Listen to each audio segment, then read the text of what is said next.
दिल्ली के वजीर आला और आम आदमी पार्टी के सरबराह अरविंद केजरीवाल को जमानत मिल गई है। सुप्रीम कोर्ट ने शराब पॉलिसी मामले में ये जमानत दी है। जमानत मिलने पर मुल्क भर में पार्टी कारकुनों में जश्न का माहौल है। नांदेड़ में भी पार्टी कारकुनों ने खुशी का इजहार करते हुए जश्न मनाया। आम आदमी पार्टी के नांदेड़ जिला यूथ सदर आदिल जागीरदार ने मीडिया से बात करते हुए इसे हक की जीत करार दिया। वहीं इन्होंने वक्फ तरमीमी बिल पर भी पार्टी के मौक़िफ़ को वाज़ेह किया। अस्सलाम वालेकुम, नमस्कार, सत श्री अकाल, जय भीम। मैं आदिल जागीरदार, आम आदमी पार्टी व जिलाध्यक्ष नांदेड़। सत्यमेव जयते। जी हाँ दोस्तों, आज सत्य की जीत हुई। आज आम आदमी पार्टी राष्ट्रीय संयोजक दिल्ली के मुख्यमंत्री श्री अरविंद केजरीवाल जी को माननीय सर्वोच्च न्यायालय ने जमानत देकर राहत देने का काम किया है। हम सर्वोच्च न्यायालय के इस कदम का स्वागत करते हैं, सर्वोच्च न्यायालय की शुक्रिया अदा करते हैं कि उन्होंने अरविंद केजरीवाल जी को जमानत दी। दोस्तों, ये जीत डॉक्टर बाबा साहब अंबेडकर के दिए गए संविधान की जीत है। ये जीत हर उस व्यक्ति की जीत है जो संविधान को मानता है। ये देश, मैंने पहले भी कई बार कहा है कि संविधान से ही चलाया जाएगा। और हालिया दिनों में आप सबने देखा है कि मोदी सरकार काले कानून लाए जा रही है, जिसमें एक और काला कानून हालिया दिनों में लाया गया था जिसका नाम था वक्फ बोर्ड संशोधन बिल।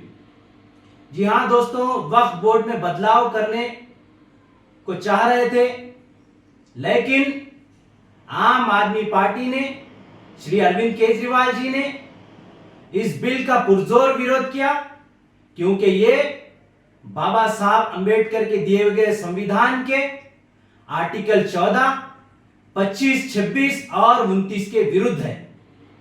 जी हां दोस्तों, इस बिल का आम आदमी पार्टी के राष्ट्रीय संयोजक अरविंद केजरीवाल जी ने पुरजोर विरोध किया।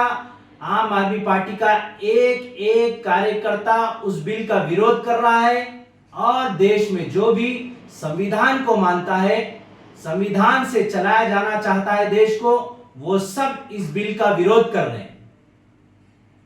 दोस्तों, आने वाले आगामी विधानसभा चुनाव में महाराष्ट्र में पूरी ऊर्जा के साथ, डबल ऊर्जा के साथ, क्योंकि राष्ट्रीय संयोजक दिल्ली के मुख्यमंत्री अरविंद केजरीवाल जी आज बाहर आ रहे हैं, तो ये बहुत ही खुशी की खबर है। इससे राज्य के ही नहीं, देश भर के कार्यकर्ताओं को डबल ऊर्जा मिलेगी और वो डबल ताकत के साथ काम करेंगे।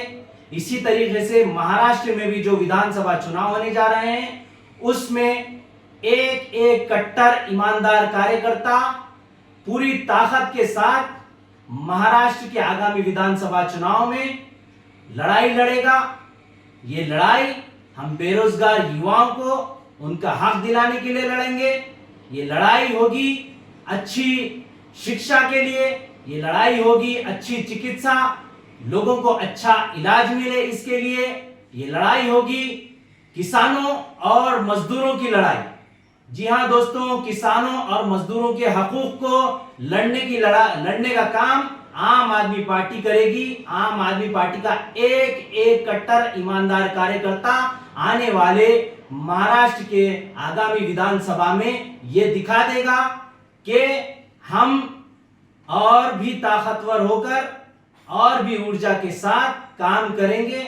और हमें पूरी उम्मीद है कि महाराष्ट्र की जनता, महाराष्ट्र के युवा, महिलाएं, बुजुर्ग आम आदमी पार्टी का साथ देगी, वोट करेगी। यही उम्मीद के साथ, यही भरोसा रखते हुए मैं बस अपनी बात खत्म करता हूं। जय हिंद, जय महाराष्ट्र, आम आदमी पार्टी जिंदाबाद।